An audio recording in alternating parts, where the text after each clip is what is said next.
तो हाइपरीमिया, ठीक है। हाइपरीमिया क्या है? इंक्रीज किसका? वॉल्यूम ऑफ ब्लड का अफेक्टेड टिश्यू में या पार्ट में। मतलब हम वॉल्यूम ब्लड का इंक्रीज कर रहे हैं अपने अफेक्टिव टिश्यू में, ठीक है। एक इफेक्टिव टिश्यू है, अफेक्टेड टिश्यू है, उसमें वॉल्यूम ऑफ ब्लड हमने इंक्रीज कर दिया, ठीक है।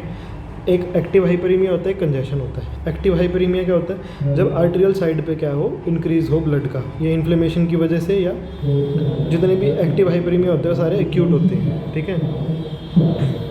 ये होता है increase in blood at the venous side. ये किस वजह से होता है? इम्प्रॉपर ड्रेनेज फ्रॉम ऑर्गन और टिश्यू, ठीक है। मतलब जब ऑर्गन और टिश्यू से जब प्रॉपर ड्रेनेज नहीं हो पाता, ठीक है, तो उसको क्या बोलते हैं? कंजेशन बोलते हैं, ठीक है।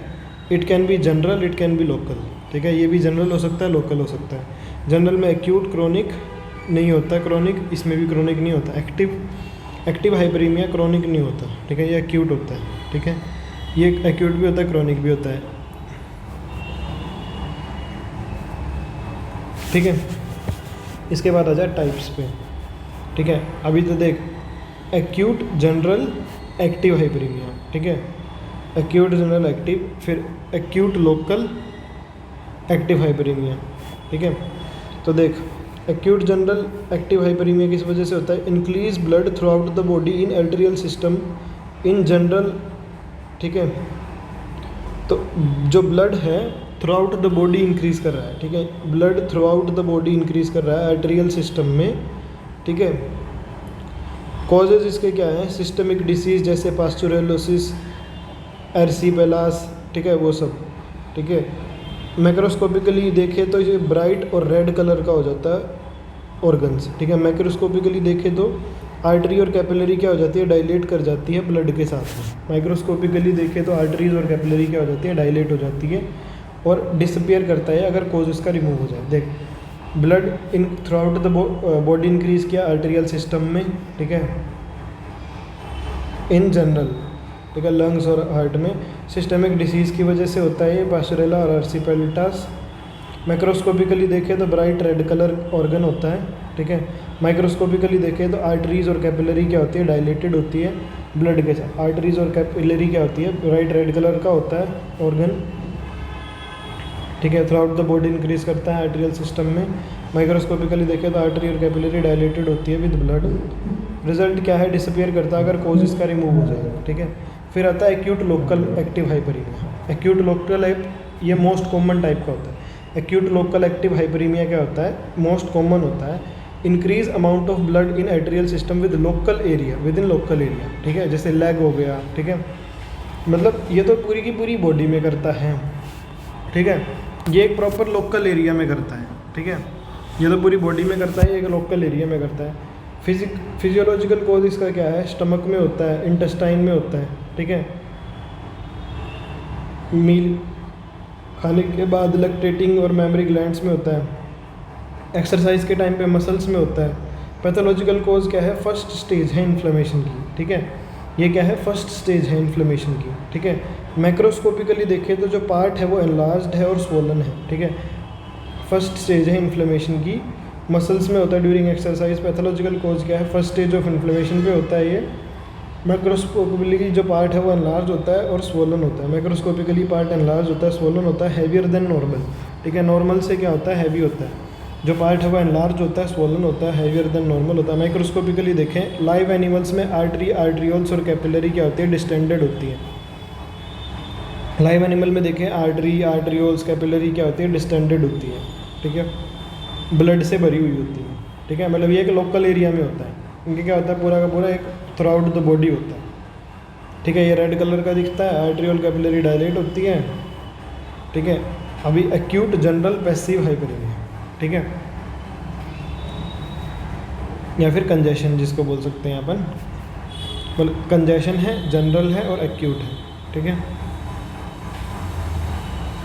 बीच में दोनों होती है, एक्यूट, क्रोनिक। तो देख, इसमें क्या है? Increase in amount of blood in the venous side of circulatory system due to sudden obstruction of flow of blood, ठीक है। अगर ब्लड के फ्लो में कुछ ऑब्स्ट्रक्शन आ जाए, ठीक है, जिसकी वजह से जो अमाउंट ऑफ ब्लड है वेनस साइड पे बढ़ जाए, ठीक है, वेनस साइड पे सर्कुलेटरी सिस्टम में बढ़ जाए, किसी भी सडन ऑब्स्ट्रक्शन की वजह से, ठीक है, हार्ट और लंग्स में, ठीक है, तो उसको क्या बोलते हैं हम, एक्यूट जनरल पैसिव हाइपरीमिया। मतलब अमाउंट ऑफ जो ब्लड है वेनस साइड पे, ठीक है, सर्कुलेटरी सिस्टम में इंक्रीज़ कर जाए सडन ऑब्स्ट्रक्शन की वजह से, ठीक है, ऑब्स्ट्रक्शन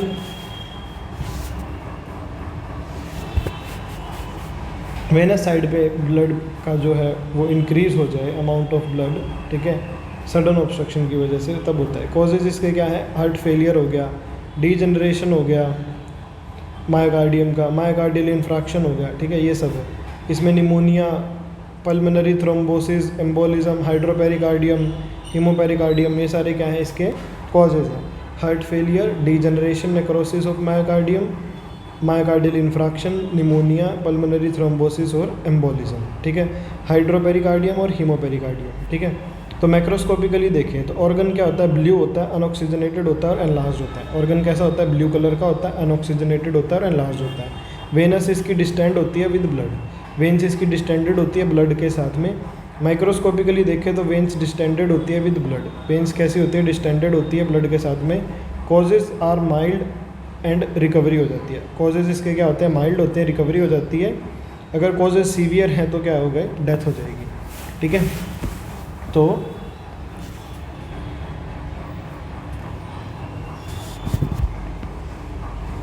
कॉजेज इसके क्या, heart failure, degeneration, necrosis of myocardium, myocardial infarction, pneumonia, pulmonary thrombosis और एम्बोलिज्म, हाइड्रोपेरिकार्डियम, हीमोपेरिकार्डियम। माइक्रोस्कोपिकली देखें तो ऑर्गन ब्लू, अनऑक्सीजनेटेड होता है, लार्ज होता है, वेन डिस्टेंडेड होती है ब्लड के साथ में। माइक्रोस्कोपिकली वेन्स क्या होती है, डिस्टेंडेड होती है ब्लड के साथ में। कॉजेज इसके माइल्ड होते हैं तो रिकवरी हो जाती है, सीवियर होते हैं तो डेथ हो जाती है। तो क्रोनिक भी सेम ही होता है। इसके बाद फिर हम करेंगे कंजेशन, लोकल, एक्यूट, ठीक है, एक्यूट लोकल पैसिव हाइपरीमिया, ठीक है, मतलब amount of blood that persist for long time, ठीक है, ये क्या है, लॉन्ग टाइम तक in the veins of A portion, ठीक है, एक पर्टिकुलर पोर्शन में क्या है, ये ज़्यादा लंबे समय तक रहता है, ठीक है, मतलब जो ब्लड का अमाउंट है, ठीक है, वो लंबे समय तक एक पोर्शन में रहता है और परमानेंट टिश्यू चेंज करता है, मतलब एकदम परमानेंट टिश्यू के अंदर चेंज कर देता है, परमानेंट टिश्यू चेंज कर देता है, ठीक है, परमानेंट टिश्यू के अंदर क्या कर देता है, चेंज कर देता है, ठीक है, परमानेंट टिश्यू के अंदर क्या कर देता है, चेंज कर देता है। इससे एट्रोफी और फाइब्रोसिस होती है उस एरिया में, उस एरिया में क्या होती है, एट्रोफी होती है और फाइब्रोसिस होती है, मतलब एट्रोफी हो जाती है और फाइब्रोसिस हो जाती है। कॉजेज और एटियोलॉजी इसकी क्या है, एक्सटर्नल प्रेशर से, ट्यूमर से, एब्सेसिस से, ठीक है। कॉजेज और एटियोलॉजी क्या है, एक्सटर्नल प्रेशर, ठीक है, ट्यूमर हो गया, एब्सेसिस हो गया, ठीक है, ऑब्स्ट्रक्शन विद ए वेन, ठीक है, such as caused by thrombi, ठीक है। एक्सटर्नल प्रेशर से हो सकता है ये, ट्यूमर से, एब्सेसिस से, किसी वेन से ऑब्स्ट्रक्शन हो सकता है जैसे थ्रोम्बाई करती है, ठीक है। माइक्रोस्कोपिकली अगर इसको देखें, अफेक्टेड ऑर्गन क्या हो जाता है, एनलार्ज हो जाता है, अफेक्टेड ऑर्गन एनलार्ज हो जाता है इनिशियली, लेटर क्या है, एट्रोफी हो जाती है। पहले तो एनलार्ज हो जाएगा, बाद में क्या है, एट्रोफी हो जाती है। और वेन्स कैसी होती है, ब्लूइश ब्लड होता है अनऑक्सीजनेटेड का। माइक्रोस्कोपिकली देखें तो वेन्स क्या हो जाती है, डिस्टेंडेड विद ब्लड, वेन्स क्या हो जाती है, डिस्टेंडेड हो जाती है। रिजल्ट्स क्या है, एट्रोफी और फाइब्रोसिस आर परमानेंट अल्टरेशंस। इसमें क्या होते हैं, फाइब्रोसिस और एट्रोफी हो जाती है, परमानेंट अल्टरेशंस है, मतलब लंबे समय तक अमाउंट ऑफ ब्लड इंक्रीज कर जाएगा वेन के अंदर, एक पर्टिकुलर पोर्शन में परमानेंट टिश्यू चेंज हो जाएगा, एट्रोफी और फाइब्रोसिस हो जाएगी उस एरिया में, एक्सटर्नल प्रेशर्स इंक्रीज करेगा। कॉजेज क्या है, एटियोलॉजी, एक्सटर्नल प्रेशर, ट्यूमर और abscesses. Obstruction with A when, एक वेन के साथ ऑब्स्ट्रक्शन होगा जैसे थ्रोम्बाई में होता है। मैक्रोस्कोपिकली ऑर्गन क्या हो जाएंगे, एनलार्ज हो जाएंगे इनिशियली, बाद में क्या है, एट्रोफी शो करेंगे। वेन्स क्या हो जाएंगी, ब्लूइश ब्लड हो जाएगा अनऑक्सीजनेटेड। माइक्रोस्कोपिकली वेन्स क्या होती हैं, डिस्टेंड हो जाती हैं ब्लड के साथ में। एट्रोफी और फाइब्रोसिस क्या है, परमानेंट इसकी अल्टरेशंस हैं। तो अभी इसकी ओवरऑल पिक्चर बनाने की कोशिश करो, ठीक है। एक्यूट जनरल एक्टिव में क्या है, ब्लड एकदम आर्टरी में आएगा, एक जनरल पूरे एरिया में फैल जाएगा, ठीक है। लोकल में क्या है, ब्लड आर्टेरियल साइड पे बढ़ेगा और एक लोकल एरिया में जैसे लंग, लेग, एक पर्टिकुलर लोकल एरिया में बढ़ जाएगा, ठीक है। एक्यूट जनरल पैसिव में क्या है, वेन साइड में ब्लड इंक्रीज होगा, किसी एकदम सडन ऑब्स्ट्रक्शन की वजह से होगा, एकदम से कुछ ऑब्स्ट्रक्शन आ गया। और इसमें क्या होगा, एक्यूट लोकल पैसिव में क्या होगा, इंक्रीज जो वेन साइड में होगा वो लंबे समय तक होगा और परमानेंट टिश्यू चेंज करेगा, एट्रोफी करेगा और फाइब्रोसिस करेगा। मतलब एक लोकल पोर्शन में करेगा, लंबे समय तक रहेगा और एट्रोफी और फाइब्रोसिस करेगा। ठीक है, ये किसी भी सिस्टेमिक डिसीज़ की वजह से होता है, ये किसी भी फिजियोलॉजिकल कॉज की वजह से होता है, लैक्टेटिंग वगैरह, मेमोरी ग्लैंड वगैरह। ये सडन ऑब्स्ट्रक्शन में क्या आती है, हार्ट फेलियर आ गया, निमोनिया आ गया, हाइड्रोपेरिकार्डियम, हीमोपेरिकार्डियम, वो सब आ गया, ऑर्गन ब्लू हो जाते हैं, अनऑक्सीजनेटेड हो जाते हैं। ठीक है, और क्रोनिक लोकल में क्या होता है, कुछ भी एक्सटर्नल प्रेशर आ गया, ट्यूमर, एब्सेसिस, ठीक है, ऑब्स्ट्रक्शन हो गया वेन का, ठीक है, तो वो सब आ गया।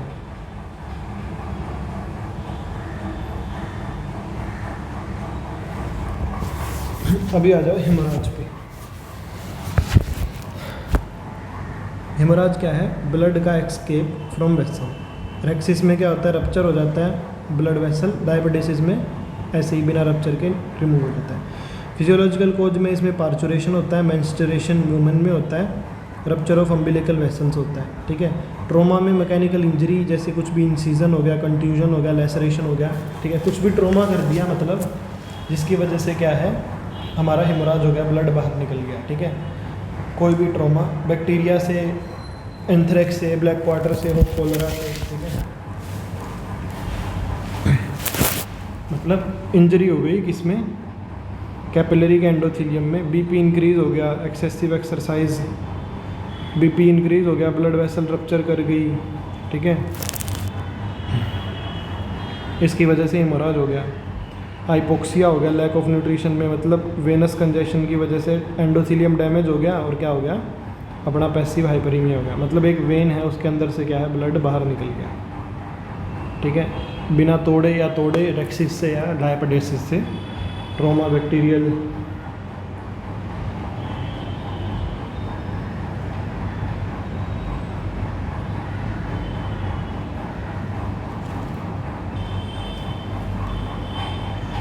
क्लासिफिकेशन कार्डियक होती है, आर्टेरियल होती है, वेनस होती है, कैपिलरी में होती है तो कैपिलरी होती है, पेटेकिया माइन्यूट पिन पॉइंट होती है, पर पूरा अप्रोक्स 1 सेंटीमीटर की, कीमोसिस 1 से 2 सेंटीमीटर, एक्स्ट्रावेशन लार्ज एरिया की होती है।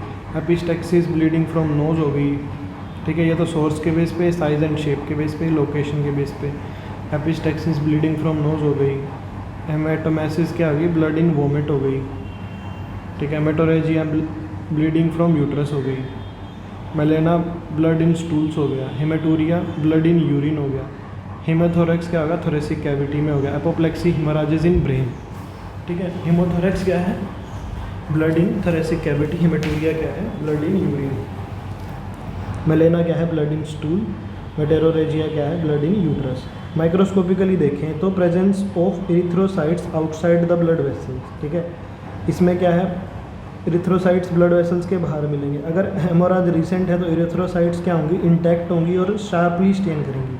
मतलब इंटैक्ट इरिथ्रोसाइट्स होंगी और एक शार्प स्टेनिंग देंगी। ठीक है, हेमोराज में क्या है, disintegrate by action of tissue enzymes. Haemorrhage disintegrate किससे करती है, एक्शन ऑफ टिश्यू एंजाइम से, टिश्यू एंजाइम के एक्शन से। हीमोग्लोबिन क्या टूटेगा, हिमोसिड्रिन में, आयरन में और हिमेटोडिन में, नॉन आयरन में। यहाँ से बिलिरुबिन बनेगा जो फैगोसिटाइज हो जाएगा बाय मैक्रोफेज। ठीक है, प्रेजेंस ऑफ इरिथ्रोसाइट है outside blood vessel. Haemorrhage recent है तो इरिथ्रोसाइट इंटैक्ट रहेंगे, शार्पली स्टेन करेंगे। हेमोराज डिसइंटीग्रेट करेगा by action of tissue enzyme. ठीक है, हीमोग्लोबिन टूटेगा हिमोसिड्रिन में, हिमेटोडिन में, बिलिरुबिन में टूटेगा, फैगोसिटाइज हो जाएगा मैक्रोफेजेस से। ठीक है, देन आता है एडीमा। एडीमा बेसिकली क्या है, कोई भी एबनॉर्मल एक्यूमुलेशन फ्लूइड का इंटरसेलुलर टिश्यू स्पेस में, मतलब जो दो सेल्स के बीच में टिश्यू स्पेस है उसके अंदर जो एक्यूमुलेशन है उसको बोलते हैं।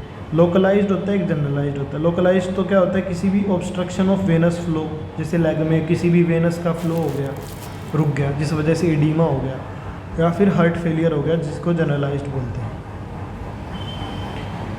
इसकी फिजियोलॉजी अगर देखें फ्लूइड बैलेंस के हिसाब से तो ये क्या होता है, एट्रियल एंड पे क्या होता है, कैपिलरी हाइड्रोस्टैटिक प्रेशर 45 होता है, ऑस्मोटिक प्रेशर 30 होता है। ठीक है, ड्यू टू एल्बुमिन और ग्लोबुलिन। ठीक है, मतलब ये क्या होते हैं, अंदर प्रोटीन्स होते हैं, ठीक है, एल्ब्यूमिन और ग्लोबुलिन। तो हाइड्रोस्टैटिक प्रेशर ज़्यादा होता है, जिसकी वजह से क्या होता है, फ्लूइड बाहर निकल जाता है, ठीक है, इंटरसेलुलर स्पेस में, ठीक है, क्योंकि एक फिल्ट्रेशन फोर्स होती है जिसकी वजह से बाहर ये 15 mm की ये बाहर निकल जाता है। वेनस एंड पे क्या होता है, हाइड्रोस्टैटिक प्रेशर क्या होता है, कम होता है, और ऑस्मोटिक प्रेशर ज़्यादा होता है, ठीक है। ऑस्मोटिक प्रेशर किसकी वजह से होता है, ग्लोबुलिन और एल्ब्यूमिन की वजह से होता है, ठीक है। तो ये -15 आता है, एब्जॉर्प्शन फोर्स इसमें 15 mmHg होती है।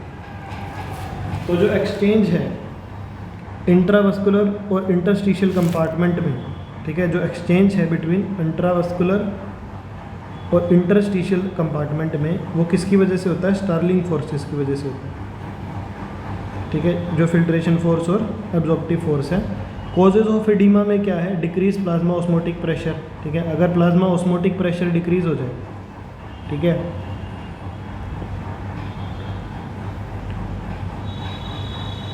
तो बेसिकली हाइपोप्रोटीनीमिया हो जाए, ठीक है, तो ब्लड बाहर ही नहीं जाएगा। अगर ऑस्मोटिक अंदर प्रोटीन की वजह से प्रोटीन की कमी हो जाए तो इधर ऑस्मोटिक प्रेशर ज़्यादा होगा ही नहीं, तो फिल्ट्रेशन फोर्स बनेगी ही नहीं, तो फ्लूइड अंदर ही रहेगा। या तो सिंथेसिस कम हो जाए सीरम एल्ब्यूमिन की, या फिर लॉस हो जाए प्रोटीन का ब्लड में से, जिसकी वजह से लो ऑस्मोटिक प्रेशर हो जाए, ठीक है, मतलब एक्सेसिव लॉस हो जाए प्रोटीन का ब्लड में से, लो ऑस्मोटिक प्रेशर हो जाए और मोर फ्लूइड फ्लो कर जाए इंटरसेलुलर स्पेस में, ठीक है, या माल न्यूट्रिशन हो जाए, या loss of protein through intestine stomach, या stomach form lead due to parasitic oedema, ठीक है, लॉस ऑफ प्रोटीन हो जाए इंटेस्टाइन में, ठीक है, किडनी और रीनल अमाइलोडोसिस, ठीक है, किडनी और रीनल अमाइलोडोसिस हो जाए, ठीक है, किडनी में और रीनल में क्या हो जाए, अमाइलोडोसिस हो जाए, ब्लड लॉस हो जाए यूरिन के अंदर और रीनल एडिमा हो जाए, किडनी और रीनल क्या हो जाए, अमाइलोडोसिस हो जाए, ब्लड लॉस हो जाए यूरिन में और रीनल एडिमा, या फिर हाइड्रोस्टैटिक प्रेशर बढ़ जाए, मतलब अंदर जो हाइड्रोस्टैटिक प्रेशर है वो इतना बढ़ जाए कि ऑस्मोटिक प्रेशर को कवर करके, ठीक है, ये किस वजह से होता है, जनरली या पैसिव हाइपरीमिया, मतलब वेनस स्टेसिस की वजह से, अगर वेन में कहीं रुका हुआ है ब्लड, या फिर सेंट्रल कुछ ऑब्स्ट्रक्शन आ गया हार्ट में, लंग में लोकल ऑब्स्ट्रक्शन आ गया, कुछ भी ऑब्स्ट्रक्शन आ गया मतलब वेन के अंदर, जिसकी वजह से क्या हो, हाइड्रोस्टैटिक प्रेशर बढ़ जाए, ठीक है, या फिर permeability of capillary endothelium increase हो जाए, तो जो कैपिलरी का एंडोथेलियम है उसकी परमिएबिलिटी इंक्रीज कर जाए तो ब्लड अपने आप बाहर निकल जाए, ठीक है। एडिमा बेसिकली क्या होता है, accumulation of fluid in the intercellular tissue space होता है ना, कि फ्लूइड निकल जाए बाहर। अगर परमिएबिलिटी इंक्रीज कर जाएगी, मतलब ये वेनस में स्टेसिस है या इंक्रीज हाइड्रोस्टैटिक प्रेशर है या कुछ इन्फ्लेमेशन है, इसकी वजह से क्या होता है, हमारा फ्लूइड बाहर निकल जाएगा। या फिर क्या होता है, लिम्फेटिक ऑब्स्ट्रक्शन हो जाए, मतलब कुछ भी लिम्फेटिक में बीच में ऑब्स्ट्रक्शन हो जाएगा, कोई ट्यूमर है, कोई बैंडेज है, कोई थ्रोम्बाई है, कोई एब्सेसिस है, या कुछ पैरासाइट है जैसे डिमोडेक्स कैनिस या माइट, या फिलेरियसिस है, विचोरिया ब्रोंकोफ्टाई या ह्यूमन, मतलब कुछ भी आ जाए लिम्फेटिक्स के अंदर ऑब्स्ट्रक्शन कर दे आके, ठीक है, जिसकी वजह से फ्लूइड और प्रोटीन में क्या हो जाएगा, intracellular space will not be drained, ठीक है, leading to oedema and lymphoedema. मतलब ऑब्स्ट्रक्शन की वजह से क्या है, एडिमा हो जाता है, लिम्फोडीमा बोलते हैं उसको। सोडियम रिटेंशन में क्या है, due to failure of excretion of sodium in urine, मतलब यूरिन हम एक्सक्रीट नहीं कर पाते तो वाटर फिर क्या है, रिटेन रह जाता है, और जिसकी वजह से क्या होता है, जनरल एडिमा हो जाता है। Causes congestive heart failure, acute renal failure, जो भी है। मैक्रोस्कोपिकली अगर देखें तो ऑर्गन स्वॉलन हो जाएगा, ठीक है, वेट बढ़ जाएगा ऑर्गन का, ठीक है, कोल्ड हो जाएगा due to decrease blood flow, ठीक है, कोल्ड किसकी वजह से होगा, ब्लड फ्लो की वजह से डिक्रीज हो जाएगा ब्लड फ्लो, तो कोल्ड हो जाएगा। हीट डिसिपेशन बढ़ जाएगा, कलर लेस होगा, पेन नहीं, ना कोई पेन होगा, लेस कलर होगा और पेन, नो पेन, फाइब्रोसिस हो जाएगी, ठीक है, स्वोलन हो जाएगा, वेट बढ़ जाएगा, कोल्ड हो जाएगा ब्लड फ्लो बढ़ने की वजह से, इंक्रीज डिसिपेशन हो जाएगा, less colour, no pain, fibrosis हो जाएगा। माइक्रोस्कोपिक अपीयरेंस अगर देखें तो space between adjacent cell wide हो जाएगा, एडजेसेंट सेल्स के बीच में जो स्पेस है, दो एडजेसेंट सेल्स के बीच में जो स्पेस है वो क्या हो जाएगा, वाइड हो जाएगा। ठीक है, एट्रोफी हो जाएगी पैरेनकाइमेटस सेल्स की। जो पैरेनकाइमेटस सेल्स हैं वो क्या हो जाएंगी, एट्रोफाइड हो जाएंगी, मतलब छोटी हो जाएंगी। ठीक है, मतलब ये छोटी हो जाएंगी, स्पेस बढ़ जाएगा तो एट्रोफी हो जाएगी।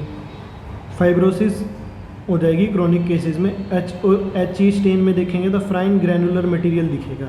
एच एंड ई स्टेन करेंगे तो फाइन ग्रैनुलर मटेरियल दिखेगा जो फेंटली पिंक स्टेन करेगा, और पिंक कलर इंक्रीज करेगा तो मतलब प्रोटीन भी इंक्रीज करेगा, मतलब फेंट पिंक करेगा। ठीक है, सिग्निफिकेंस क्या है इसका, disappear if the cause is remove. अगर कोज हमने रिमूव कर दिया, ठीक है, तो ये भी डिसअपियर कर जाएगा oedema. Oedema in lung and brain क्या होता है, फैटल होता है। ठीक है, ब्रेन और लंग में होगा तो फैटल होता है। Subcutaneous oedema impairs bound healing. ठीक है, अगर सब कट में एडिमा है, ठीक है, तो वो बाउंड हीलिंग को इम्पेयर कर देगा, मतलब बाउंड हीलिंग को ख़राब कर देगा। ठीक है, फिर आता है शॉक, जिसको क्या बोलते हैं, कार्डियोवास्कुलर कोलैप्स बोलते हैं। ठीक है, मतलब कुछ भी एक हीमोडायनेमिक डिसऑर्डर है ये। ठीक है, जिससे इनएडुकेट प्रॉपर ब्लड ना मिल पाए। ठीक है, reduction in either cardiac output और reduction in effective circulatory blood हो। ठीक है, जैसे हमारा हैंड है तो यहाँ पे अगर कुछ ब्लॉक हो जाए, ठीक है, मतलब एक हीमोडायनेमिक डिसऑर्डर है जिसमें प्रॉपर ब्लड ना पहुँच पाए, जिसकी वजह से कार्डियक आउटपुट की वजह से या इफेक्टिव सर्कुलेटरी वॉल्यूम ना मिल पाए। ये किसी भी वजह से हो सकता है, कोई ट्रॉमा है, कोई बर्न है, कोई बैक्टीरिया है, कोई क्रशिंग इंजरी है डॉग में। ठीक है, कोल्ड है, एग्जॉशन है, डिप्रेशन है। ठीक है, कोल्ड है, एग्जॉशन है, डिप्रेशन है एनिमल का, general anaesthesia, myocardial infarction, pulmonary embolism. ठीक है, तो ये कुछ भी कारण है जिसकी वजह से क्या होता है, शॉक होता है। क्लासिफिकेशन ऑफ शॉक, प्राइमरी और सेकेंडरी शॉक। प्राइमरी शॉक सिनकेप, जिसको फेंटिंग बोलते हैं, इमीडिएटली आता है एक्सटेंसिव इंजरी के बाद में। नर्व स्टिमुलाई होता है जिसकी वजह से वाइड स्प्रेड पैरालिसिस हो जाती है किसकी, कैपिलरीज़ की। ठीक है, वाइड स्प्रेड क्या हो जाती है, पैरालिसिस हो जाती है कैपिलरीज़ की। एनिमल्स में क्या है, रफ हैंडलिंग। ठीक है, undue manipulation of intestine in abdominal surgery. ठीक है, एनिमल्स में रफ हैंडलिंग या अनड्यू मैनिपुलेशन ऑफ इंटेस्टाइन, मतलब इंटेस्टाइन को बहुत ज़्यादा मैनिपुलेट करे एब्डोमिनल सर्जरी के टाइम पे, तो भी ये शॉक आने के चांसेस होते हैं। ठीक है, मतलब एक नर्वस स्टिमुलाई होता है, मतलब नर्वस सिस्टम हमारा ये स्टिमुलाई जनरेट करता है, एकदम से पैरालिसिस हो जाती है कैपिलरी की। सेकेंडरी शॉक में क्या है, सेकेंडरी शॉक ये फैटल होता है। डिस्प्रपोर्शनेशन इन ब्लड वॉल्यूम, मतलब ब्लड वॉल्यूम में डिस्प्रपोर्शनेशन हो जाता है, and volume of blood vascular space, जो ब्लड वस्कुलर स्पेस है उसकी वॉल्यूम में डिस्प्रपोर्शनेशन। जैसे बीपी क्या हुआ, जैसे अगर ब्लड का वॉल्यूम कम हुआ, ठीक है, ब्लड वॉल्यूम कम हुआ तो बीपी कम हो जाएगा, कार्डियक आउटपुट कम हो जाएगा। ठीक है, जिससे क्या होगा, सिंपैथेटिक वासो कंस्ट्रिक्शन होगा, जिसको पेलर बोलते हैं। फिर वहाँ से एल्डोस्टेरोन रिलीज़ होगा, जो रेनिन एंजियोटेंसिन मैकेनिज्म, हमारा रास मैकेनिज्म एक्टिवेट होगा। ठीक है, ताकि वो कंस्ट्रिक्शन हो सके उसका, और रीनल इस्चीमिया हो जाएगा। ठीक है, जिसकी वजह से डेथ हो जाएगी। Increased cardiac action and decreased pulse rate. ठीक है, कार्डियक एक्शन इंक्रीज कर जाएगा और पल्स रेट हमारा क्या कर जाएगा, डिक्रीज कर जाएगा और डेथ हो जाएगी। सेकेंडरी शॉक फैटल होता है, डिस्प्रपोर्शनेशन होता है ब्लड वॉल्यूम में, जिसकी वजह से बीपी डिक्रीज कर जाएगा, कार्डियक आउटपुट इंक्रीज कर जाएगा। ठीक है, और कार्डियक आउटपुट इंक्रीज कर जाएगा, डिक्रीज पल्स रेट। ठीक है, फिर ये क्या करेगा, रिफ्लेक्स सिंपैथेटिक वैसोकंस्ट्रिक्शन करेगा, एल्डोस्टेरोन में रास मैकेनिज्म को एक्टिवेट करेगा, रीनल इस्चीमिया हो जाएगा, डेथ हो जाएगी। इंक्रीज क्या हो जाएगा, कार्डियक एक्शन, और डिक्रीज क्या हो जाएगा, पल्स रेट में। ठीक है, डेथ हो जाएगी। क्लासिफिकेशन 4 टाइप से होती है। ठीक है, based on fundamental underlying problems. एक होता है हाइपोवोलेमिक शॉक, एक कार्डियोजेनिक शॉक, एक सेप्टिक और एक न्यूरोजेनिक। ठीक है, तो हाइपोवोलेमिक में तो क्या है, जो वॉल्यूम कम हो जाए, मतलब loss of blood plasma volume. ठीक है, प्लाज्मा वॉल्यूम कम हो जाए, किसकी वजह से, हेमोराज की वजह से, एक्सटेंसिव स्किन, डायरिया से, वोमिटिंग से, मतलब किसी भी कारण से, हेमोराज की वजह से, डायरिया की वजह से, वोमिटिंग की वजह से क्या हो जाए, वॉल्यूम कम हो जाए। ठीक है, कार्डियक जो क्या है, कार्डियोजेनिक शॉक, ये फेलियर ऑफ हार्ट की वजह से होता है, कि एकदम फेलियर हो जाए हार्ट का, इनएडुकेट प्रॉपर ब्लड पंप ना हो सके, ठीक है, मतलब एकदम इनएडुकेट ब्लड हो जाए, या फिर मायोकार्डियल इन्फ्रैक्शन हो गया, वेंट्रिकुलर टेकीकार्डिया हो गया, मायोकार्डियल इन्फ्रैक्शन हो गया, वेंट्रिकुलर टेकीकार्डिया हो गया, आउटफ्लो ऑब्स्ट्रक्शन हो गया, पल्मोनरी एम्बोलिज्म, ठीक है, मतलब जो आउटफ्लो है वो ऑब्स्ट्रक्ट हो गया, एक्सटर्नल कंप्रेशन फ्रॉम हीमोपेरिकार्डियम मायोकार्डियक टेम्पोनेट, ठीक है, मायोकार्डियल इन्फ्रैक्शन या वेंट्रिकुलर टेकीकार्डिया, ये कुछ भी लिख देंगे, आउटफ्लो ऑब्स्ट्रक्शन, आउटफ्लो की ऑब्स्ट्रक्शन की वजह से हो गया, सेप्टिक और एंडोटॉक्सिक शॉक, ठीक है, जो सिस्टेमिक माइक्रोबियल इन्फेक्शन की वजह से होता है, ठीक है, जैसे इसमें मेनली ग्राम नेगेटिव बैक्टीरिया होते हैं, ठीक है, क्योंकि ग्राम नेगेटिव बैक्टीरिया में क्या होते हैं, एंडोटॉक्सिन्स होते हैं ग्राम नेगेटिव बेसिलाई के अंदर, जैसे इकोलाई वगैरह है, और ये क्या करते हैं, एंडोटॉक्सिक शॉक करते हैं या फिर सेप्टिक शॉक करते हैं, ठीक है, ये किस वजह से होता है, माइक्रोबियल इन्फेक्शन की वजह से होता है, ग्राम नेगेटिव बैक्टीरिया की वजह से, और ये मोस्टली इकोलाई और एंडोटॉक्सिक शॉक करते हैं। Endotoxins bacterial cell wall, endotoxins क्या है, bacterial cell wall,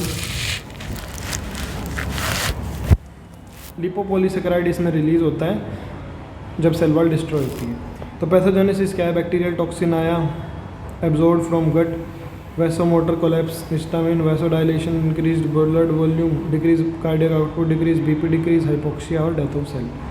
bacteria toxin आया, ठीक है, गट ने एब्जॉर्ब किया, वैसोमोटर कोलैप्स किया उसने, वैसोडाइलेशन किया, ब्लड वॉल्यूम डिक्रीज़ किया, कार्डियक आउटपुट डिक्रीज़ किया, ब्लड प्रेशर डिक्रीज़ किया, जिसकी वजह से हाइपोक्सिया हो गया और डेथ ऑफ सेल हो गई, ठीक है।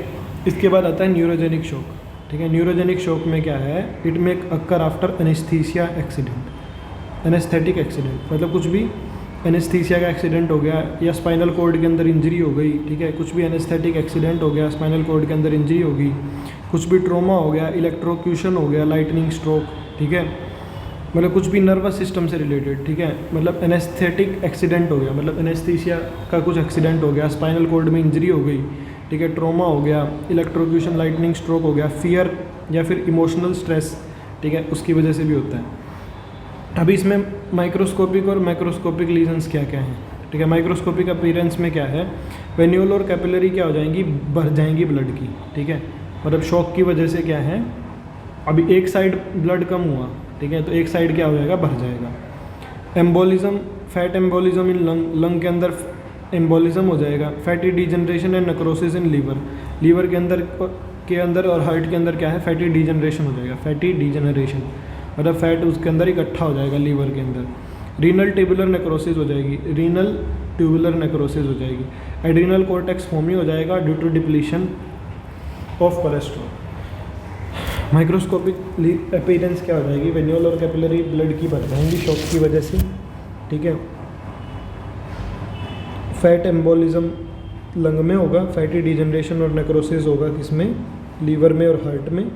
रीनल ट्यूबुलर नेक्रोसिस होगा, एड्रीनल कॉर्टेक्स फॉर्मी हो जाएगा due to depletion of cholesterol, ठीक है।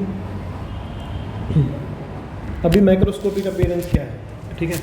माइक्रोस्कोपिक अपीयरेंस अगर देखें, ठीक है, तो हेमराज हो जाएगी पेल टिश्यूज़ के अंदर, ठीक है, हेमराज हो जाएगी पेल टिश्यूज़ के अंदर। पैसिव कंजेशन हो जाएगा लीवर का, किडनी का, लंग का और इंटेस्टाइन का, ठीक है। पैसिव कंजेशन किसका हो जाएगा, लीवर का, किडनी का, लंग का और इंटेस्टाइन का। फैटी चेंजेस में क्या है, नेक्रोसिस हो जाएगा लीवर का, किडनी का और हार्ट का।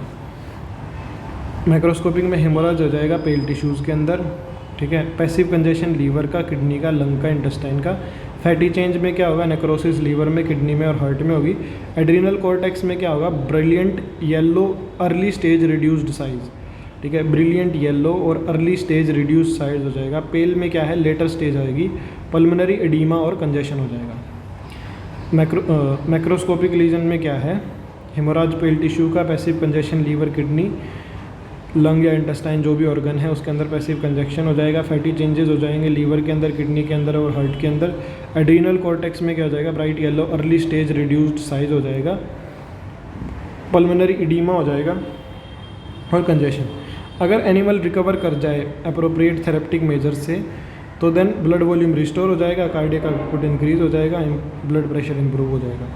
Death occur if blood volume can not be restored, अगर ब्लड वॉल्यूम रिस्टोर ना हो पाए तो डेथ होती है। Adequate circulation is not maintain, ठीक है। डेथ कब होती है? जब ब्लड वॉल्यूम का है जो रिस्टोर ना हो पाए और एडिक्वेट सर्कुलेशन क्या है, मेंटेन ना हो।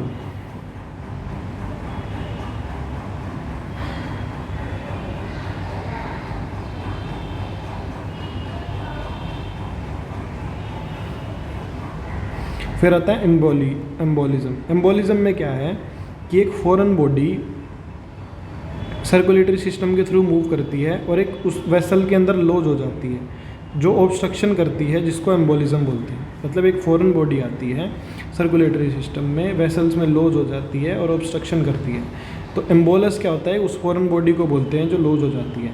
लोकेशन कहीं भी हो सकती है, आर्टरी, वेन, कैपिलरी, लिम्फेटिक्स में। डोमेस्टिक एनिमल में कहाँ होती है? आर्टरीज में होती है। ह्यूमन में वेन में होती है, ठीक है।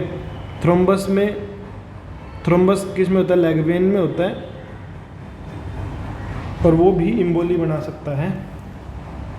To reach large blood vessels, right side heart and pulmonary artery embolism, ठीक है। थ्रोम्बस किस में होता है? लेग वेन में होता है, ठीक है। थ्रोम्बस किस में होता है? लेग वेन में होता है, और वो भी क्या बनाता है? इम्बोली बनाता है, और वो रीच करता है लार्ज ब्लड वेसल्स को और राइट साइड हार्ट को, ठीक है। पल्मोनरी आर्टरी इम्बोलिज्म, ठीक है। Types and causes of embolism. Types and causes में एक आता है थ्रोम्बोटिक एम्बोली, ठीक है। जब थ्रोम्बाई यूजुअली डिसइंटीग्रेट करे और फ्रेगमेंट्स क्यों हों, कैरियड अवे एज इम्बोली, ठीक है। थ्रोम्बाई क्या करे? डिसइंटीग्रेट करे, और जो फ्रेगमेंट्स हैं वो एज ए इम्बोली कैरिड अवे हों।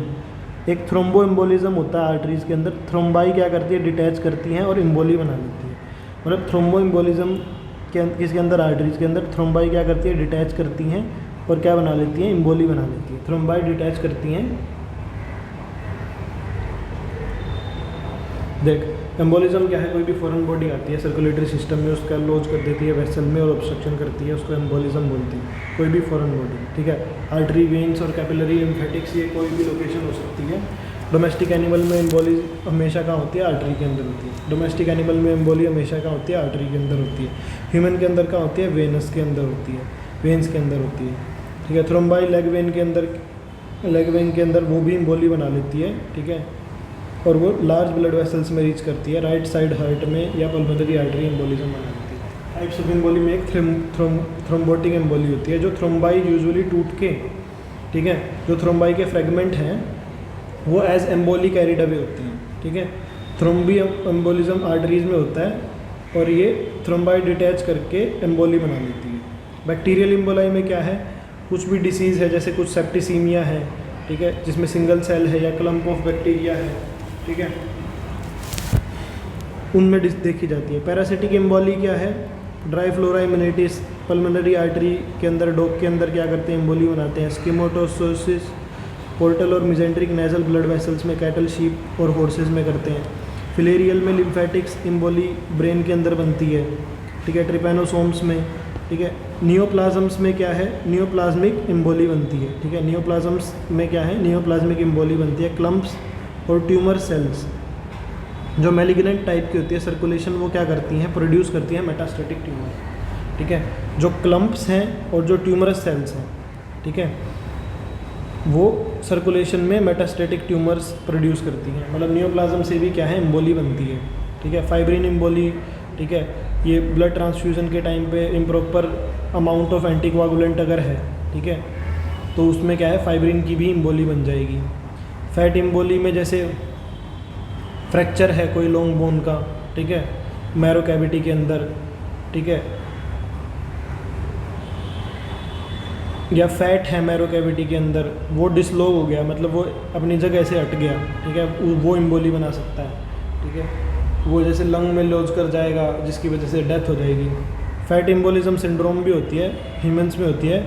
एक्यूट रेस्पिरेटरी डिस्ट्रेस हो जाएगा, न्यूरोलॉजिकल सिम्टम्स हो जाएंगे, टैकीकार्डिया हो जाएगा।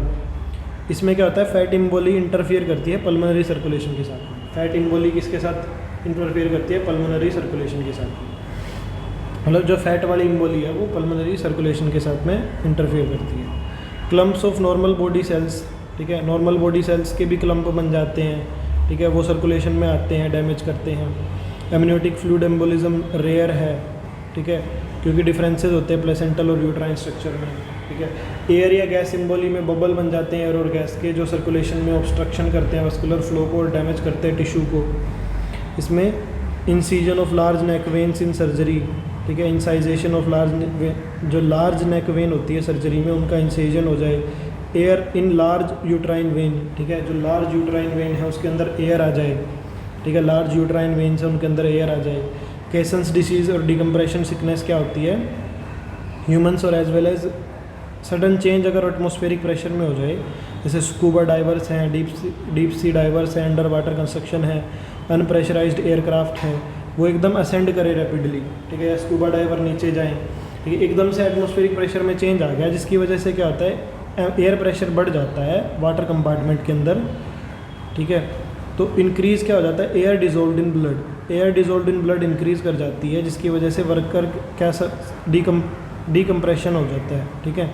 जो डिजोल्व्ड गैस है वो एज ए बबल बाहर निकलती है, ठीक है, जो डिजोल्व्ड गैस है ब्लड के अंदर O2, N2 और CO2, तो O2 और CO2 सोल्यूबल होती है, ठीक है, तो वो तो कोई हार्म नहीं करती, लेकिन जो N2 है, ठीक है, वो क्या है, वो इनसोल्यूबल होती है और वो एम्बोलिज्म बना लेती है, तो ब्रेन हार्ट और उसका नेक्रोसिस होने के चांसेस होते हैं।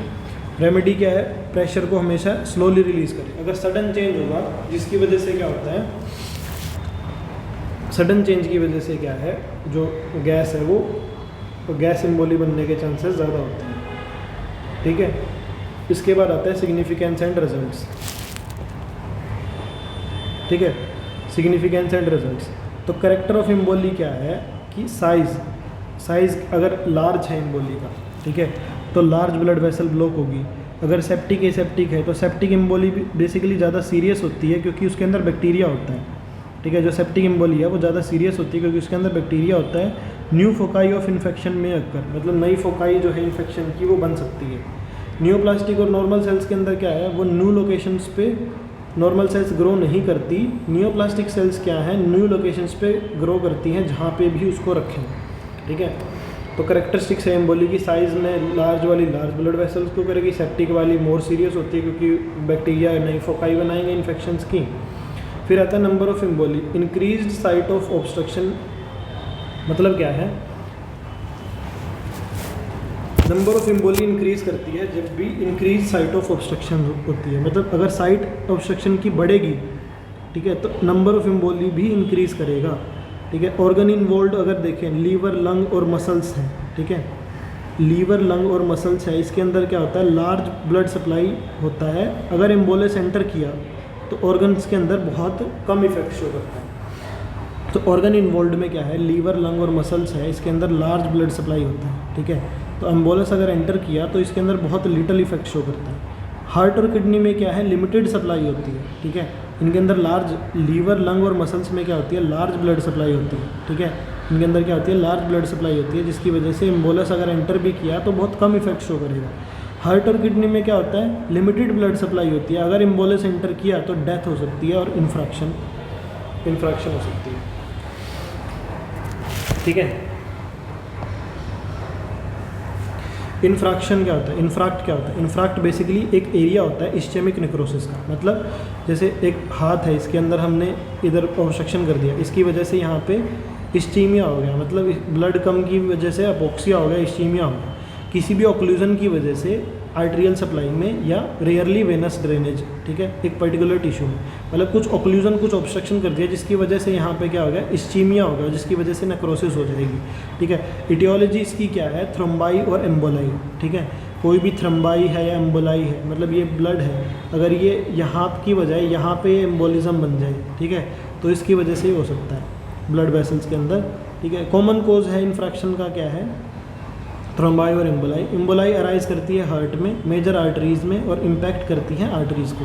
एम्बोलाई अराइजिंग इन हार्ट, ठीक है, हार्ट के अंदर मेजर आर्टरीज़ की, और इम्पैक्ट करती हैं आर्टरीज़ को। Similarly veins emboli lodged in pulmonary arterial system, ठीक है, जो वेनस एम्बोलाई है जो पल्मोनरी आर्टरियल सिस्टम के अंदर लॉज करती है।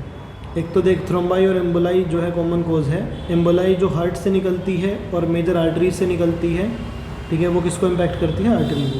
जो वेनस एम्बोलाई है वो किसको करती है, पल्मोनरी आर्टरी सिस्टम को अफेक्ट करती है। ठीक है। It may be caused by vascular disease, कोई भी वस्कुलर डिसीज़ जैसे कुछ एथेरोस्क्लेरोटिक प्लेक बन गया, ठीक है। इट में also be caused bye expanding tumours, मतलब ट्यूमर्स एक्सपेंडिंग हैं, एब्सेसिस बन रहा है, ठीक है, सिस्ट बन रहे हैं, ठीक है, जिसकी वजह से कंप्रेशन ऑफ आर्टरीज हो जाएगी, ठीक है। ये किसकी वजह से भी हो सकती है? एक्सपेंडिंग ट्यूमर्स की वजह से भी हो सकती है, ठीक है, एब्सेसिस की वजह से हो सकती है, सिस्ट की वजह से हो सकती है, जिसकी वजह से क्या है, कंप्रेशन है जो आर्टरीज का हो रहा है, ठीक है। ये पॉइजन्स की वजह से भी हो सकती है, कंपाउंड की वजह से, ड्रग की वजह से, जिसकी वजह से क्या हो रहा है, वस्कुलर नैरोइंग हो रही है, ठीक है, मतलब जो वस्कुलर है वो नैरो हो रहा है, ठीक है।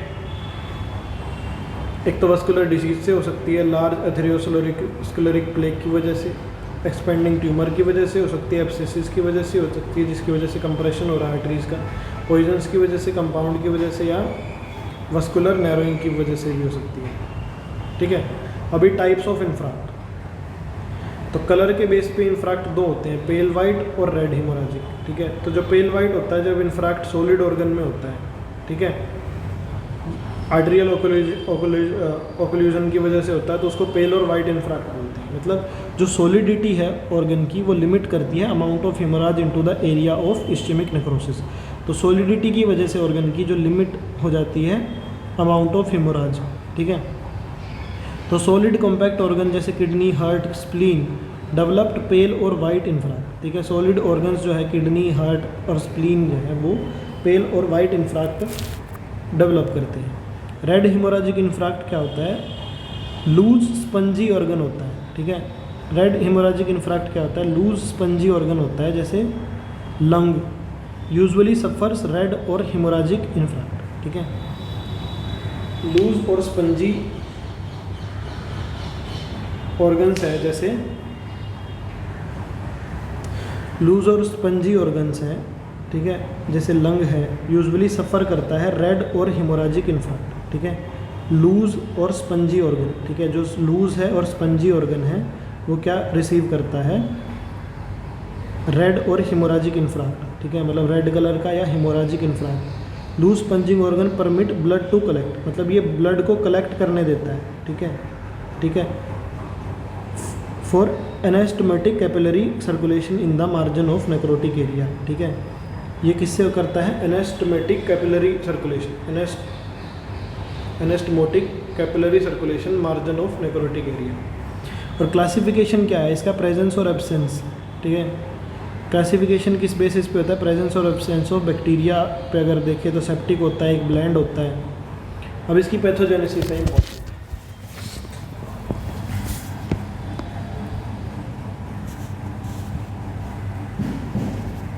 देखो, अगर ऑब्स्ट्रक्शन हो गया आर्टेरियल ब्लड सप्लाई में, ठीक है, तो एरिया जो सप्लाई करता है वेसल्स को, वहाँ पे क्या हो जाएगी? इस्चीमिया हो जाएगा। मतलब जैसे ये उंगली है तो यहाँ पे इस्चीमिया हो जाएगा, ठीक है। तो कैपिलरी डायलेट करेगी, ठीक है, जिसकी कैपिलरी डायलेट करेगी, मतलब यहाँ पे आर्टेरियल में अगर हुआ है तो अंदर से कैपिलरी फिर डायलेट करेगी, कैपिलरी मोटी हो जाएगी ताकि ब्लड बढ़े, ठीक है, ब्लड से भर जाएगी कैपिलरी, ठीक है। एरिया ज़्यादा रेड हो जाएगा और उसको रेड इन्फ्राक्ट बोलेंगे, ठीक है।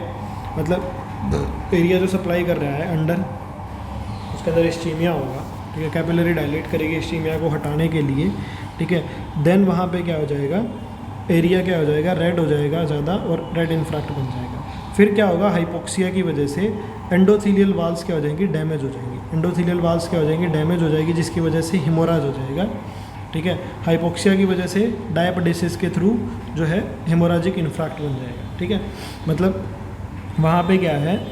ऑब्स्ट्रक्शन की वजह से एंडोथेलियम वाल ब्रेक कर जाएगी और यहाँ से क्या है हमारा डिस्ट्रॉय हो जाएगी, डैमेज हो जाएगी, जिसकी वजह से डायपडेसिस के थ्रू हमारा क्या है? हमारा जो है ये हेमोराज निकल जाएगा। 2 घंटे के बाद क्या होगा? Fusion of RBC into homogenous mass, ठीक है। आरबीसी फ्यूज़ करके एक होमोजेनस मास बना लेगी सेल्स का, और उसके अंदर क्या होंगे? डीजनरेटिव चेंजेस होंगे, ठीक है। आरबीसी क्या करेंगी? फ्यूज़ करेंगी, ठीक है। आरबीसी क्या करेंगी? फ्यूज़ करेगी, फ्यूज़न करके होमोजेनस मास बना लेगी सेल्स का, और उसके अंदर क्या होगा? डीजनरेटिव चेंजेस होंगे, ठीक है। 24 घंटे के अंदर क्या है? जो सेल्स है सेंटर की इन्फ्रैक्शन की, उसके अंदर कोआगुलेटिव नेक्रोसिस होगी, ठीक है। मतलब जो सेंटर है, ठीक है, उसके अंदर क्या होगी? कोआगुलेटिव नेक्रोसिस होगी, ठीक है। जो सेल्स है सेंटर के अंदर, उसके अंदर क्या होगी? कोआगुलेटिव नेक्रोसिस होगी। फिर 72 आवर्स के अंदर एंटायर जो इन्फ्रैक्ट है, उसके अंदर कोआगुलेटिव नेक्रोसिस होगी। लाइसिस हो जाएगी आरबीसीज की, जिसकी वजह से हीमोग्लोबिन रिलीज़ करेगा। आरबीसी की क्या हो जाएगी, लाइसिस हो जाएगी, जिसकी वजह से क्या होगा, हीमोग्लोबिन रिलीज़ करेगा, आइदर डिफ्यूज़ आउट और ट्रांसफॉर्म इनटू हीमोसिट्रिन। ठीक है, तो ये क्या करेगा, ट्रांसफॉर्म करेगा हीमोसिट्रिन में, हीमोग्लोबिन रिलीज़ करेगा, डिफ्यूज़ आउट करेगा या ट्रांसफॉर्म कर जाएगा हीमोसिट्रिन में। ठीक है, तो लॉस ऑफ रेड कलर हो जाएगा। ठीक है, अब हीमोग्लोबिन रिलीज़ हो गया। ठीक है, तो लॉस ऑफ रेड कलर से क्या बन जाएगा, पेल इन्फ्राक्ट बन जाएगा। इन्फ्लेमेशन क्या होगा, जोन ऑफ इन्फ्लेमेशन अपीयर कर जाएगा और स्क्वार फॉर्मेशन हो जाएगा येलो ब्राउन, किसकी वजह से, हीमोसिट्रिन की वजह से। मैक्रोस्कोपिकली देखिए तो इन्फ्राक्ट के अंदर क्या होता है, वेज शेप्ड कोन अपीयरेंस होता है। जैसे इन्फ्राक्ट है तो ये वेज शेप्ड का बनता है। एपेक्स इसका क्या होता है, ऑब्स्ट्रक्शन ऑफ वेसल पे होता है, ऑब्स्ट्रक्शन ऑफ वेसल। ठीक है, बेस इसका क्या होता है, पेरिफेरी ऑफ ऑर्गन पे होता है। ठीक है, बेस इसका किस पे होता है, पेरिफेरी ऑफ ऑर्गन पे होता है। ठीक है, जो इन्फ्रैक्टेड एरिया है वो रेड और पेल होता है कलर में। जो इन्फ्रैक्टेड एरिया है वो कैसा होता है, रेड और पेल होता है। माइक्रोस्कोपिकली देखें तो कोआगुलेटिव नेक्रोसिस होगी, मैक्रोस्कोपिकली इन्फिल्ट्रेशन होगा, न्यूट्रोफिल स्कार फॉर्मेशन होगा, वो सब लिख देना। ठीक है, सिग्निफिकेंस क्या है, आउटकम इसका किस पे डिपेंड करता है, लोकेशन और साइज ऑफ इन्फ्राक्ट पे। ठीक है, आउटकम इसका किस पे डिपेंड करता है, लोकेशन और साइज ऑफ इन्फ्राक्ट पे। ठीक है, जैसे death of tissue, it occurs if tissue is supplied by obstructed artery. ठीक है, डेथ ऑफ टिश्यू कब होगा, अगर टिश्यू सप्लाइड है ऑब्स्ट्रक्टेड आर्टरी से। मतलब डेथ ऑफ टिश्यू क्या होगा, अगर टिश्यू सप्लाइड है ऑब्स्ट्रक्टेड आर्टरी से। ऑर्गेनाइजेशन और scar formation do not kill the host. ठीक है, ऑर्गेनाइजेशन और स्कार फॉर्मेशन जो है वो किल नहीं करेगा होस्ट को। बैक्टीरियल इन्वेजन क्या होगा, may result in to gangrene. ठीक है, बैक्टीरियल इन्वेजन की वजह से क्या होगा, गैंग्रीन बनेगा। डेथ ऑफ टिश्यू होगा अगर टिश्यू सप्लाइड है उसके अंदर ऑब्स्ट्रक्टेड आर्टरी है। अगर टिश्यू सप्लाइड जो है उसके अंदर ऑब्स्ट्रक्टेड आर्टरी है। ऑर्गेनाइजेशन और स्कार फॉर्मेशन क्या है, do not kill the host, मतलब होस्ट को किल नहीं करेगा। बैक्टीरियल इन्वेजन से क्या होगा, गैंग्रीन बनेगा। और डेथ जो है ऑर्गेनिज्म की occur if infarct involves a vital organ और ए हार्ट, ब्रेन और इंटेस्टाइन। ठीक है, सिग्निफिकेंस और रिजल्ट में क्या है, आउटकम डिपेंड करेगा लोकेशन, साइज ऑफ इन्फ्राक्ट पे। डेथ ऑफ टिश्यू होगी अगर टिश्यू सप्लाइड है, tissue is supplied by obstructed artery, मतलब टिश्यू को अगर ऑब्स्ट्रक्टेड आर्टरी जो है ब्लड दे रही है, ठीक है, तो वो डेथ हो जाएगी टिश्यू की। ऑर्गेनाइजेशन और स्कार फॉर्मेशन हो जाएगा। ठीक है, ऑर्गेनाइजेशन और स्कार फॉर्मेशन हो जाएगा, किल नहीं करेगा होस्ट को। बैक्टीरियल इन्वेजन की वजह से गैंग्रीन बन जाएगा। डेथ ऑफ ऑर्गेनिज्म होगा अगर इन्फ्राक्ट जो है वो एक वाइटल ऑर्गन इन्वॉल्व करता है, हार्ट, ब्रेन और इंटेस्टाइन को। Factor affecting influence of development की नेचर ऑफ ब्लड सप्लाई क्या है, आर्टरीज में ज़्यादा चांसेस होते हैं। ठीक है, rate of development of occlusion क्या है कि कितनी जल्दी ऑक्लूजन बन रहा है। वल्नरेबिलिटी ऑफ हाइपोक्सीमिया, इस्चीमिया की कितनी वल्नरेबिलिटी है हाइपोक्सीमिया में और इस्चीमिया में। और ऑक्सीजन कंटेंट ऑफ ब्लड क्या है कि भाई ब्लड का जो ऑक्सीजन कंटेंट है वो कितना है और कितना वल्नरेबल है वो, कितना हाइपोक्सीमिया को, हाइपोक्सिया को वो, इस्चीमिया को वो वल्नरेबल है, कितना उसको झेल सकता है। ठीक है, फिर आती है cell injury. Cell injury structural and functional unit of tissue. Cells structural functional unit होती है। नॉर्मल सेल्स के अंदर नैरो रेंज ऑफ फंक्शंस होते हैं, स्टेडी स्टेट में होम्योस्टेसिस पे रहती है। ठीक है, इसमें स्ट्रक्चरल और फंक्शनल यूनिट होती है टिश्यू और ऑर्गन की। सेल के अंदर क्या है, नैरो रेंज ऑफ फंक्शंस होते हैं स्टेडी स्टेट पे। नॉर्मल सेल्स हेमोस्टेसिस में क्या करती है, फिजियोलॉजिकल फंक्शंस होते हैं और क्या होते हैं, if stress persist for long times तो सेल इंजरी हो जाती है। ठीक है, फिजियोलॉजिकल स्ट्रेस अक्कर सेल क्या करती है, फिजियोलॉजिकल अगर फिजियोलॉजिकल या पैथोलॉजिकल स्ट्रेस हो तो सेल क्या करती है, अडेप्टेशन करती है। सेल मॉडिफाई करती है खुद को, स्ट्रक्चर को, उसके फंक्शन को उस रिस्पॉन्स के अकॉर्डिंग। ठीक है, उस स्ट्रेस के अकॉर्डिंग या तो हाइपरट्रफी कर लेगी, साइज़ बढ़ा लेगी, या एट्रोफी कर लेगी, साइज़ घटा लेगी, या हाइपरप्लेशिया कर लेगी या मेटाप्लेशिया कर लेगी। ठीक है, हाइपरट्रफी साइज़ इंक्रीज़ कर देगी या साइज़ डिक्रीज़ कर देगी। ठीक है, अगर स्ट्रेस परसिस्ट करे लंबे समय तक, ठीक है, अगर अडेप्टेशन जो है वो पॉसिबल नहीं है, मतलब there is sequence of regressive changes. ठीक है, अगर अडेप्टेशन जो है वो पॉसिबल नहीं है, there is sequence of regressive changes, तो क्या करेगी, सेल इंजरी कर देगी। ठीक है, अगर स्ट्रेस परसिस्ट करे लंबे समय तक, अडेप्टेशन जो है वो पॉसिबल नहीं है, ठीक है, एक सीक्वेंस है रिग्रेसिव चेंजेस का, ठीक है, तो सेल इंजरी करेगी, जिसमें दो टाइप की होती है, रिवर्सिबल और इरिवर्सिबल। इसमें क्या होता है, जो सर्टेन लिमिट्स होती है, सेल क्या है रिटर्न कर जाती है नॉर्मल स्टेट में। इसमें क्या है, परसिस्टेंट स्ट्रेस की वजह से सेल एक पॉइंट ऑफ नो रिटर्न पहुंच जाती है, जिसमें अल्टीमेटली सेल की डेथ हो जाती है एपोप्टोसिस या नेक्रोसिस के थ्रू।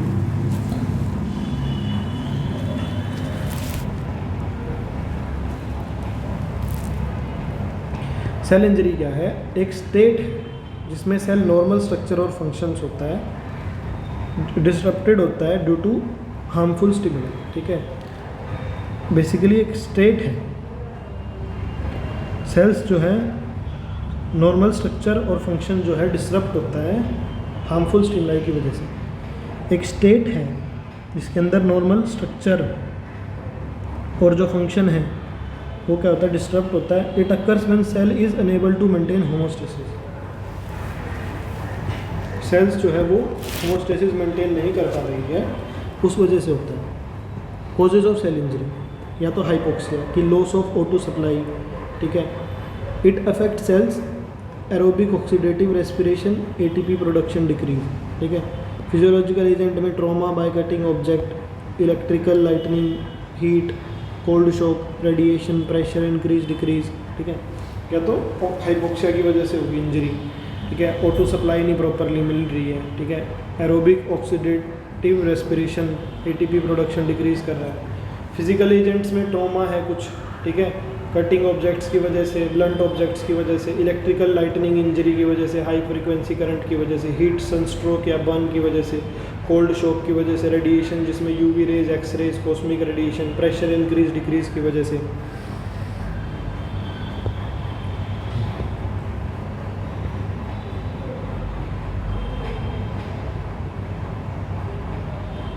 केमिकल एजेंट्स हो गए जैसे न्यूट्रिशनल में एक्सेस और डेफिशिएंसी की वजह से, हाइपर विटामिनोसिस की वजह से, protein, calorie, mineral, vitamin, environmental deficiencies जैसे वाटर में डिहाइड्रेशन, ऑक्सीजन में एस्फेक्सिया, सनलाइट में हाइपोविटामिनोसिस, वाटर में डिहाइड्रेशन, ऑक्सीजन में एस्फेक्सिया, सनलाइट में हाइपोविटामिनोसिस। बायोलॉजिकल टॉक्सिन्स में bacterial, fungal toxins, snake venom, pesticides. Biological toxins में क्या है, bacterial, fungal toxins, snake venom. Immunological reactions में ऑटो इम्यून डिसीज़ हो गई, इम्यूनोलॉजिकल रिएक्शंस में जेनेटिक डिफेक्ट हो गया, इनबोर्न एरर हो गया, कोई भी न्यूट्रिशनल इम्बैलेंस हो गया। ठीक है, उसके बाद आता है कॉमन बायोकेमिकल मैकेनिज्म, ठीक है, for both reversible and irreversible cell injury.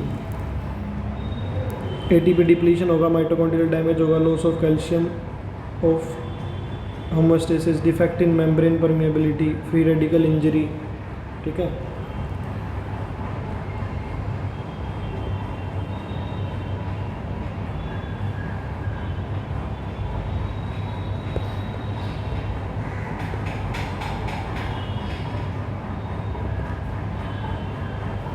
फिर आता है sequence of event in ischaemic free radical injury. ठीक है, फ्री रेडिकल इंजरी या फिर लैक ऑफ ऑक्सीजन।